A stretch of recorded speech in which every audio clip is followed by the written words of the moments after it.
Praise the Lord. Today Bible reading కీర్తనలు 35వ అధ్యాయము 11 నుండి 20 చరణముల వరకు.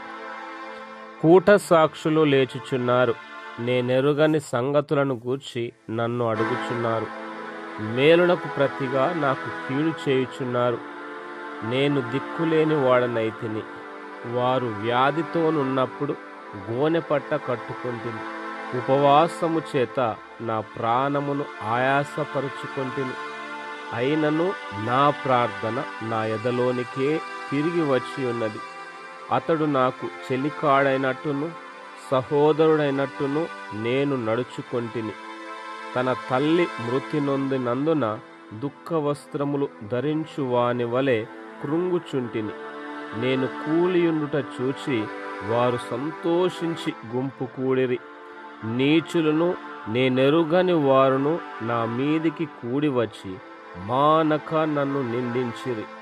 విందు కాలమునందు దూషణలాడు వదురు బోతుల వలె వారు నా మీద పన్ను కొరికిరి.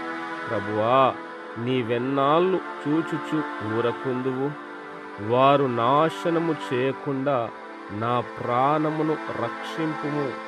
నా ప్రాణమును సింహముల నోట నుండి విడిపింపుము. అప్పుడు మహాసమాజములో నేను నిన్ను స్తుతించెదను, బహుజనులలో నిన్ను నుతించెదను. నిర్హేతుకముగా నాకు శత్రువులైన వారిని నన్ను గూర్చి సంతోషింపనీయకుము. నిర్నిమిత్తముగా నన్ను ద్వేషించు వారిని కన్ను గీటనీయకుము. వారు సమాధానపు మాటలు ఆడరు. దేశమందు నెమ్మదిగా నున్న వారికి విరోధముగా వారు కపట యోచనలు చేయుదురు. ఆమేన్. God bless you.